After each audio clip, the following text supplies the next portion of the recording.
AST 2298 semakin kuat, menunggu pertempuran. Setelah King Sui mengatakan bagiannya dan hendak pergi, Bei Huangfan membuka pintu, mengulurkan tangannya dan menarik King Sui masuk. Dia kemudian menutup pintu, tersipu seperti tomat. Bisakah kamu tidak berteriak di sini? Kakak ada di sebelah dan bisa mendengarmu dengan sangat jelas. Bahkan jika kamu tidak malu, aku. Bei Huangfan menarik kerah King Sui dengan wajahnya memerah. King Sui tercengang, memikirkan bahwa kecantikan luar biasa ini memiliki sisi imut dalam dirinya. Saat ini, dia tampak sangat pemalu, matanya yang indah berkilau dengan sedikit kabut di dalamnya. Tatapannya tampak dalam, tanpa dasar, dan sangat indah. Perasaan mistis bisa dirasakan memancar dari mata itu. King Sui tersenyum, memegang pinggangnya, dan berkata lembut di samping telinganya, "Aku ingin mendengarmu berkata, aku menginginkannya." Bei Huangfan menggigil. Meskipun dia belum menjadi suami dan istri dengan King Sui, dia tahu bahwa hubungan mereka tidak berbeda dengan pasangan yang sudah menikah. Hanya saja mereka belum mengambil langkah terakhir.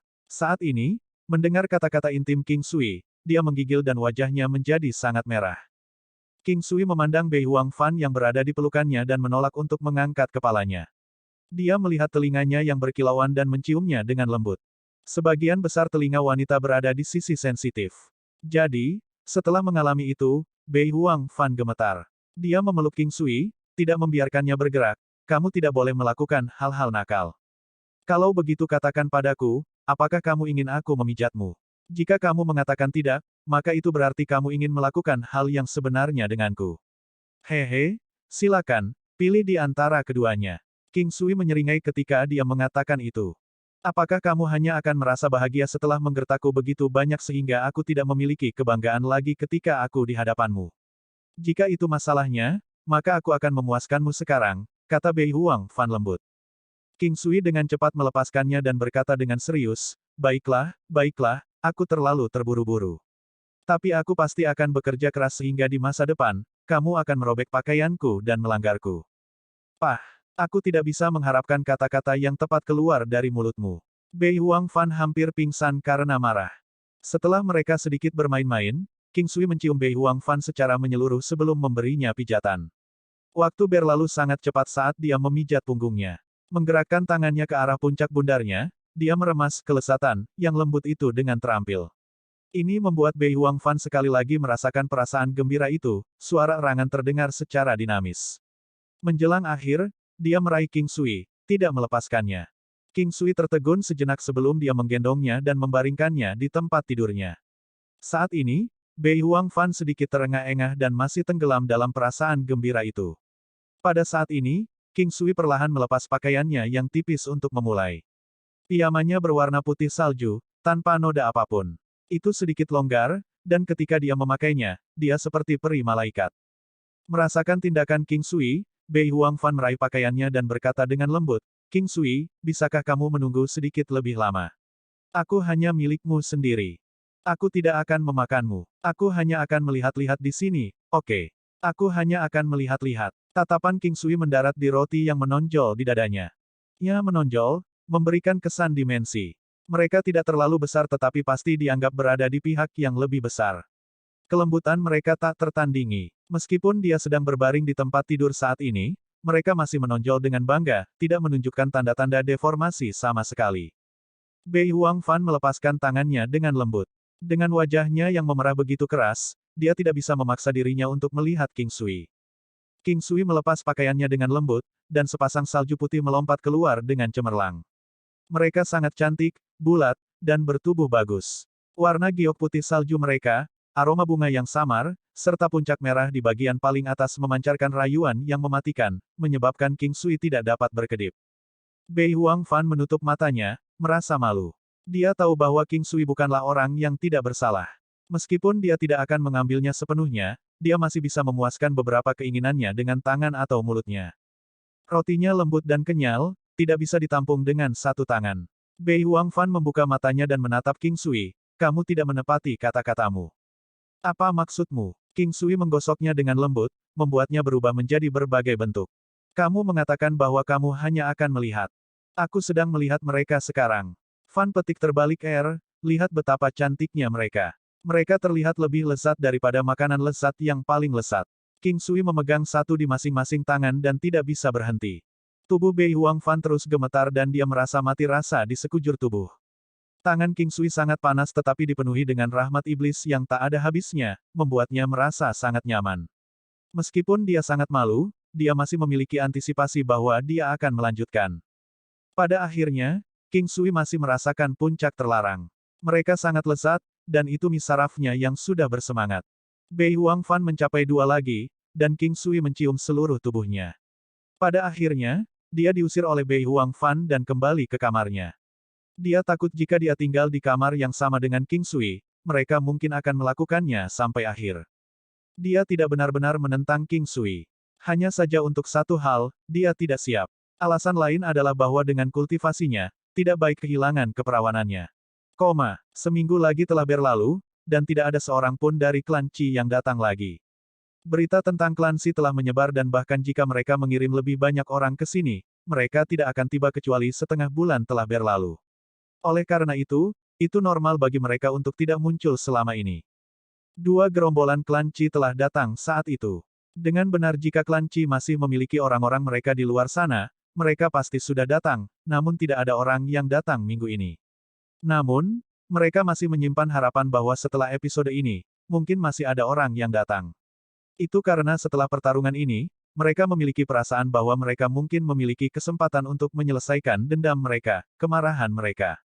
Namun, bagi orang-orang yang bertujuan untuk melakukan hal-hal besar, situasi seperti itu sangat normal. Tidak ada cinta yang terjadi tanpa alasan, juga tidak ada kebencian yang datang tanpa alasan. Bukan karena orang lain realistis atau tidak setia, tetapi Anda tidak mampu. Mengapa orang-orang mengikuti Anda jika Anda tidak mampu? Siapa di antara mereka yang tidak akan mampu mengumpulkan banyak orang seperti ini hanya dengan satu panggilan setelah menunjukkan kekuatan? Ini adalah fakta. Oleh karena itu, setelah pertarungan ini, akan menjadi hal yang baik bagi orang-orang dari klan Qi untuk kembali. Akan jauh lebih baik daripada meminta orang baru untuk membantu. Namun, semua orang jelas bahwa klan Qi akan kembali lagi. Kali berikutnya adalah titik penting. Jika klan Qi bisa terus melawan klan Qi lagi di lain waktu, banyak orang dari klan Qi, yang masih hidup, semua akan kembali. Bagaimanapun, klan Qi memiliki periode kecemerlangan saat itu di 3 wilayah bawah. Banyak dari mereka yang terbiasa dengan gaya hidup seperti itu, dan mereka hanya mencoba berlindung dalam keputusan mereka untuk meninggalkan klan Qi. Karena itu, hidup mereka tidak akan memuaskan. Jika mereka melihat klan Qi bangkit sekali lagi dan meminta mereka kembali, mereka secara alami akan kembali. Saat ini, klan Qi terus berlatih tanpa henti. King Sui berinvestasi banyak kali ini, memberikan anggota dari pil obat cabang utama klan Qi. Selanjutnya, dia juga melakukan satu putaran pembersihan kotoran untuk mereka dan memberi mereka teknik pertempuran. Itu bisa dianggap sebagai hadiah untuk Qiao dan Qi Feng untuk kepulangan mereka. Tidak banyak waktu berlalu, tetapi klan Qi menjadi jauh lebih kuat secara keseluruhan, terutama Qi Yang dan istrinya. Mereka sudah cukup kuat untuk memulai, dan sekarang mereka telah meningkatkan satu tingkat. Selain itu, dengan pertumbuhan aura merusak Qi Yang, King Sui sekarang dapat menggunakan jarum emas sebagai panduan untuk membantunya menembus penghalang kultivasinya. King Sui kemudian memberinya pil penghindaran kesengsaraan yang memungkinkannya mengalami kesengsaraan surgawi. Setelah berhasil mencapai terobosan, bersama dengan mendapatkan satu putaran pembersihan kotoran King Sui dan pemeliharaan konstitusi, kekuatan Qi yang sekarang sudah mirip dengan pertahanan King Sui. Kali ini, King Sui telah berhasil mendorong potensi Qi yang ke tingkat yang layak. Sepanjang hidupnya, akan sulit baginya untuk mencapai terobosan melewati 1,5 triliun kekuatan Dao, tetapi dia sekarang hampir mencapai 1,4 triliun kekuatan Dao. Ini sudah dianggap sebagai puncak baginya, apalagi, tidak banyak yang bisa mengalahkannya 1 lawan 1 di 3 wilayah bawah. Bahkan jika mereka ingin mengalahkannya, mereka harus membayar harga yang cukup besar. Istri Qi yang tidak tumbuh sebanyak itu. Lagi pula, dia tidak memiliki aura yang merusak. Namun, secara keseluruhan, kekuatannya masih dianggap cukup baik, bahkan lebih kuat dari 2 wanita King Sui. Tentu saja, Shen Huang dan Bei Huangfan masih tumbuh lebih kuat dengan cepat. Pada saat mereka mencapai usia yang sama dengan istri Qi Yang, mereka tidak akan disebutkan di liga yang sama lagi. AST 2299 Haruskah wanita cantik benar-benar berakhir tragis? King Sui merasa jauh lebih lega melihat Qi Yang menjadi sekuat ini. Bagaimanapun, Transposisi stelar miliknya hanya dapat digunakan sekali setiap beberapa menit, dan selama interval, terutama saat dalam pertarungan kelompok, itu dianggap terlalu tidak efisien. Jika bukan karena dia memiliki cara lain dan pertahanan yang sangat kuat, tidak ada gunanya hanya memiliki transposisi stelar saja. Semua orang di klan Qi termotivasi dan memiliki kepercayaan diri yang besar.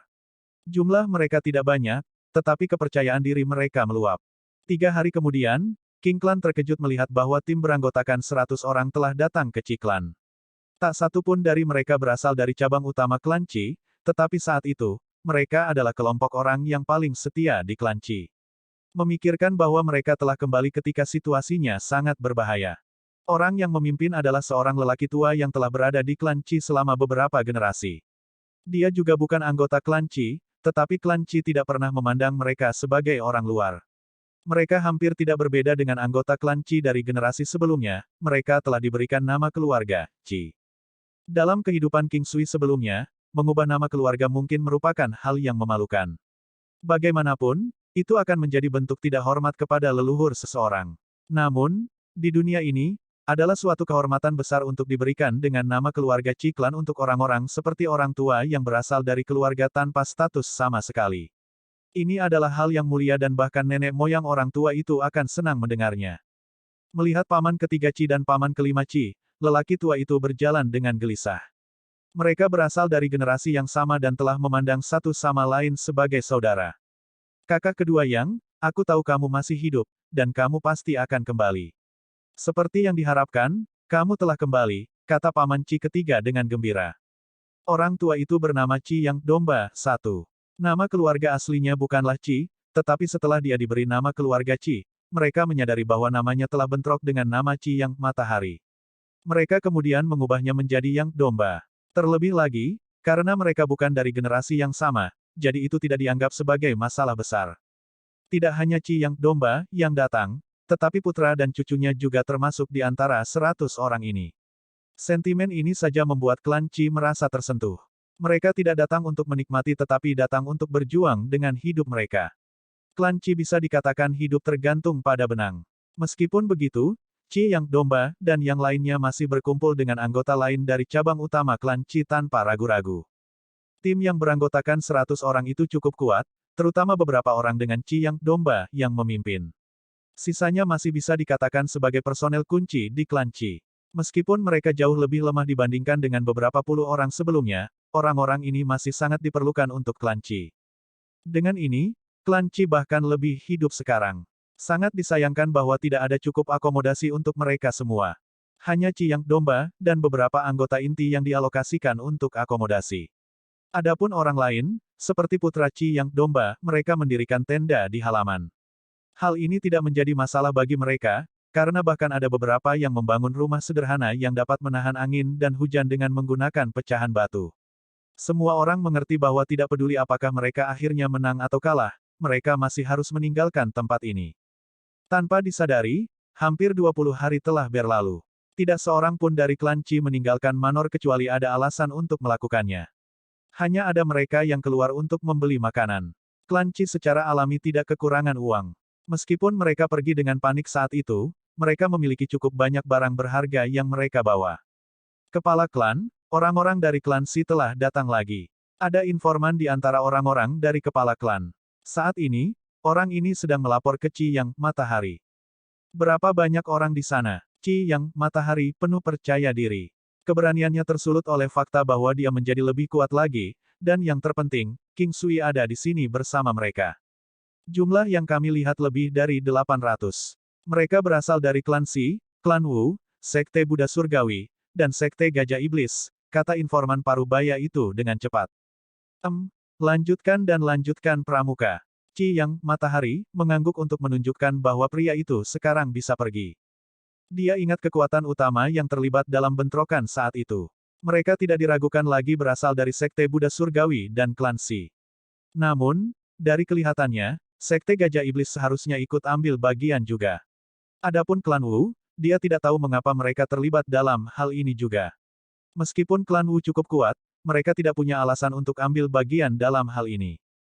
Qi Yang Matahari tidak mengerti, 800 orang tidak dianggap sebagai kekuatan besar, mengingat mereka berasal dari 4 kekuatan utama di wilayah 3 bawah.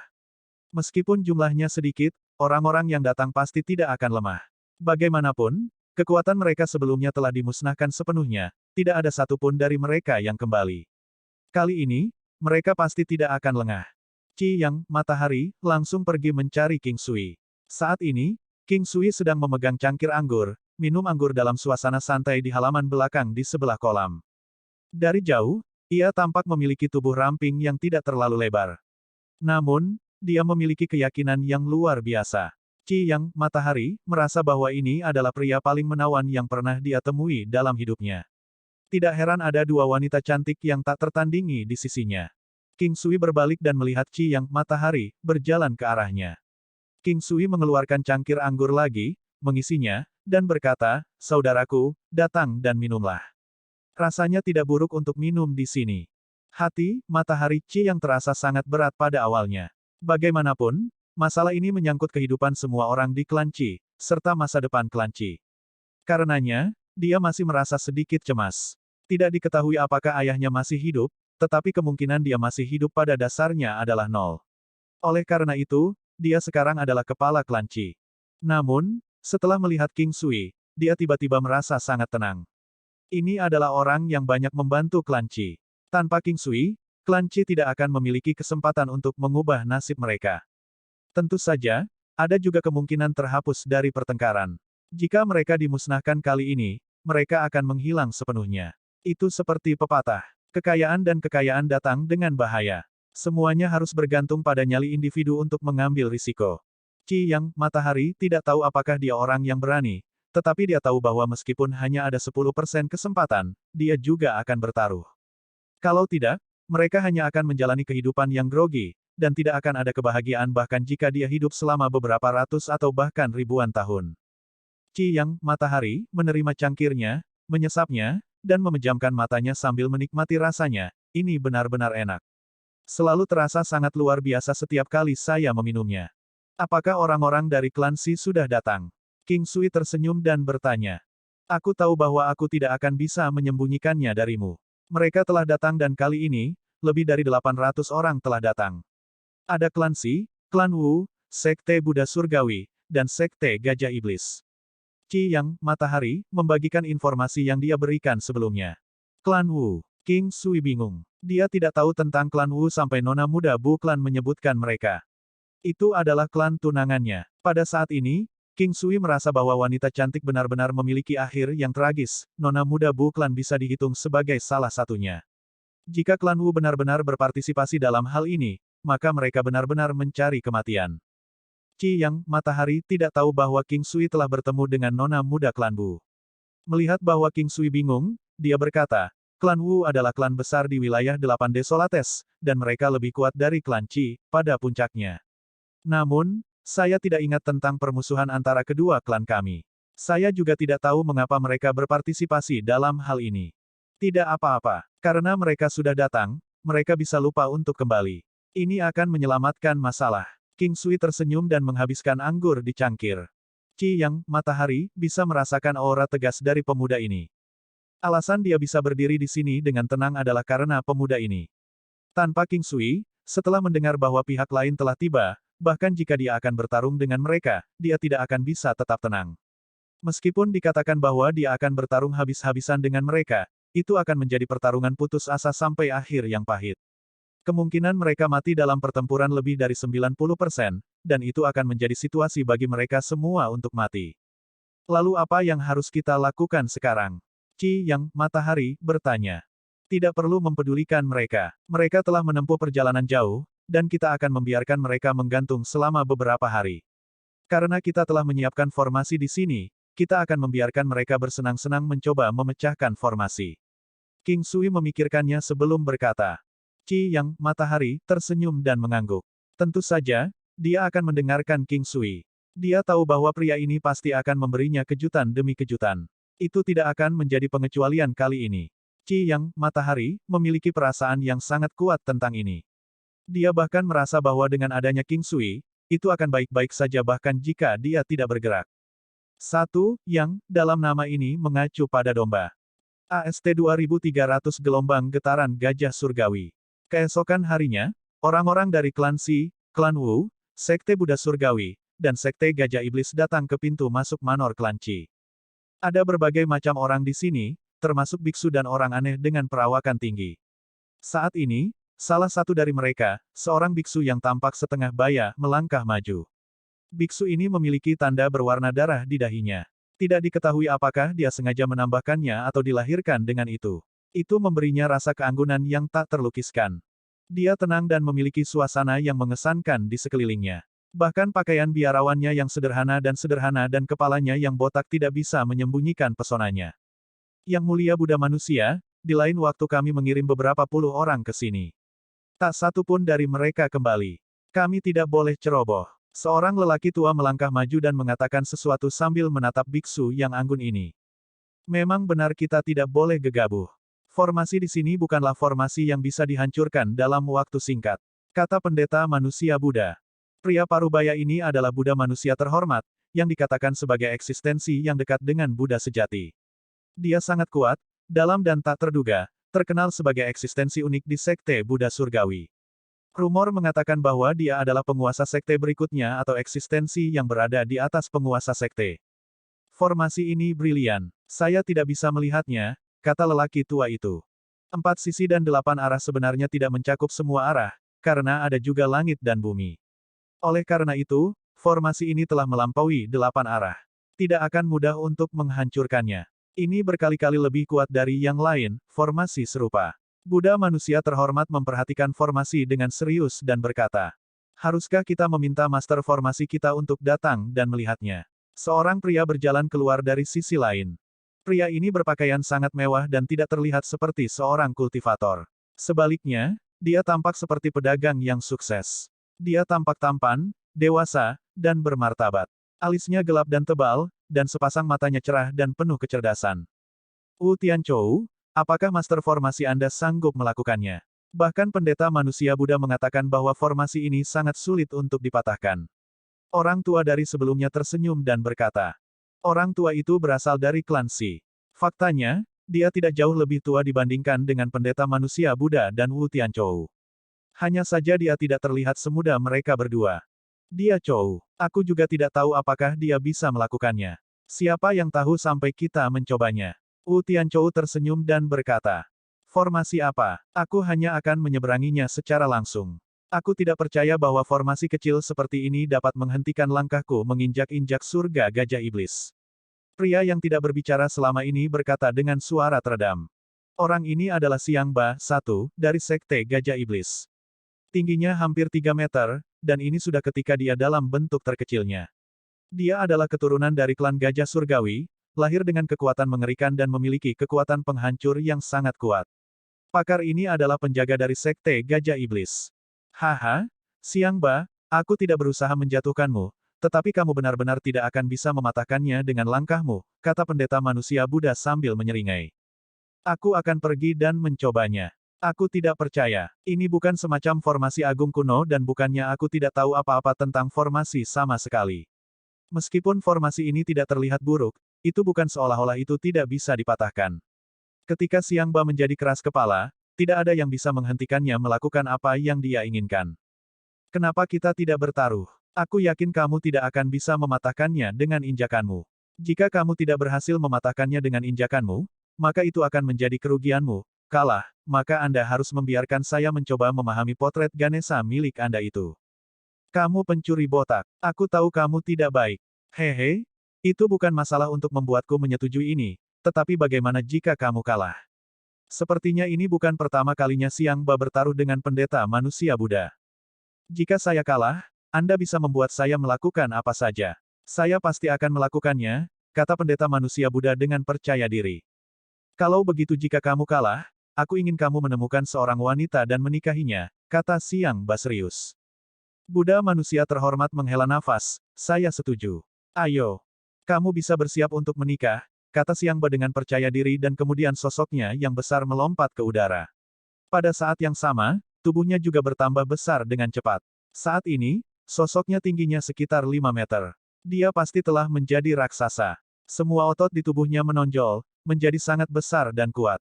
Menginjak-injak surga gajah iblis. Di langit, sosok buram Xiangba mengungkapkan gambar gajah putih keperakan besar. Gambar ini memiliki ketinggian tidak lebih pendek dari 100 meter dan panjang beberapa ratus meter. Itu tampak sangat halus, memancarkan cahaya kemana-mana. Tiba-tiba mengulurkan kaki gajah yang sangat besar dan mengirimnya jatuh ke arah formasi 9 istana 8 trigram yang ada di bawah. Orang-orang dari klan Qi juga menonton. Shen Huang dan Bei Huangfan memandang dengan cemas pada gajah perak besar itu. Bagaimanapun, merekalah yang mengatur formasi ini. Mereka sangat khawatir, atau lebih tepatnya, mereka berharap formasi dapat bertahan. Ledakan. Suara memekakkan telinga terdengar. Saat kaki gajah besar itu menginjak penghalang tak terlihat di formasi, lingkaran cahaya cemerlang keluar, mengibaskan kaki gajah besar itu. Kekuatan besar menyebabkan gajah perak tidak dapat berdiri kokoh dari getaran. Xiangba telah menggunakan kekerasan untuk menghancurkan cukup banyak formasi di masa lalu, tetapi kali ini, tampaknya formasi ini tidak mudah untuk dihancurkan. Dia Chou mengerutkan kening dan berkata, "Yang mulia Buddha manusia memandang ke langit sangat lama sebelum berkata, seseorang di dalam memiliki harta tertinggi yang dapat memperkuat formasi." Setelah mendengar ini, mata si Chou berbinar, itu sesuatu yang bagus. Kita harus mendapatkannya. Ayo hancurkan formasi ini sebelum mengatakan itu. Pendeta manusia Buddha berkata dengan tenang. Xiangba terus menari-nari di langit, tubuhnya yang besar menghentak-hentak dengan ritme yang aneh. Pada akhirnya, kecepatannya semakin cepat karena terus jatuh. Gelombang getaran. Ini adalah gelombang getaran gajah surgawi. Tarikan perak terus mendarat di beberapa posisi dan menciptakan gelombang getaran besar di posisi terakhir saat ia mendarat. Dampak yang terus-menerus tersebut dapat meningkatkan laju penipisan material yang membentuk formasi. Setelah mereka benar-benar habis, bahkan jika formasi tidak pecah, akan ada celah. Gelombang getaran memiliki kekuatan penghancur yang melampaui serangan biasa dalam hal menghancurkan formasi dan menciptakan kehancuran. Batu mata formasi King Sui adalah artefak surgawi yang digunakan untuk menyiapkan formasi. Tidak hanya dapat meningkatkan kekuatannya banyak, tetapi juga dapat meningkatkan daya tahan dan mengurangi abrasi beberapa kali. Bahkan dengan kekuatan penghancur naga perak yang kuat, mustahil untuk menghancurkan formasi dengan mudah dalam waktu singkat. Pihak lain tidak cukup kuat. King Sui memikirkan, bor naga beracun, yang telah dia sempurnakan menjadi pedang terbang. Item ini benar-benar artefak surgawi yang dapat digunakan untuk menghancurkan formasi. Memikirkan hal ini, sebuah pikiran melintas di benak King Sui. Tampaknya pedang terbangnya juga merupakan formasi yang menghancurkan artefak surgawi. 1 jam kemudian, Xiangba berhenti menyerang. Dia melihat formasi dan tahu bahwa tidak mungkin untuk menghancurkannya menggunakan kekerasan. Dia hanya bisa mundur. Ini terlalu aneh. Hampir tidak ada kerusakan pada formasi sama sekali. Nah, ambillah. Jika kamu menikah dan menetap, aku bisa memberikan potret Ganesha ini padamu. Aku bahkan bisa menemukan 2 lagi untukmu. Xiangba melemparkan pendeta manusia Buddha sebuah gulungan seni. Saya masih belum memiliki rencana untuk menikah, tetapi saya akan melakukannya di masa depan, kata pendeta manusia Buddha. Haha, aku juga tidak mengerti mengapa kamu tidak tertarik pada wanita cantik itu. Pada saat itu, Wu Tianchou tersenyum dan berkata, tubuhnya memiliki yang kuat yang bahkan lebih kuat dari milikmu. Tidak ada manfaat bagi kultivasinya untuk menanggungnya seperti ini. Tidak ada pertumbuhan ketika Yang atau Yin ada sendirian. 2. Dia Chou menyeringai dan berkata, Buddha manusia terhormat bertindak seolah-olah dia tidak mendengar apa-apa. Tidak ada perubahan sama sekali pada ekspresinya. Baiklah, tidak ada yang bisa membantumu dengan ini juga. Jika kamu senang hidup seperti ini, maka tidak apa-apa. Xiangba tidak berkata apa-apa lagi. Tidak ada gunanya mengatakan terlalu banyak tentang hal-hal seperti ini. Bagaimana kita memecahkan formasi ini? Xiangba bertanya. Wu Tianchou berkata, saya mengundang seorang ahli di sini untuk memecahkan formasi. Biarkan dia pergi. Pendeta Buddha manusia mengangguk, baiklah. Pakar ini adalah seorang lelaki tua dengan mata yang sangat kecil tapi cerah. Tulang depannya lebar dan montok, dan hidungnya sangat besar. Secara keseluruhan, ini adalah orang tua yang sangat jelek. 1. Xiangba adalah singkatan dari Elephant Tyrant. 2. Yin dan Yang bukanlah keberadaan yang menyendiri yang tetap diam dan tidak berubah. Sebaliknya, mereka memiliki hubungan yang memiliki pendirian oposisi sekaligus ketergantungan satu sama lain. Mereka tumbuh, menurun, dan berubah bersama. Pepatah ini digunakan untuk menyiratkan bahwa faktor atau kondisi sepihak tidak akan cukup untuk menyebabkan pertumbuhan munculnya sesuatu.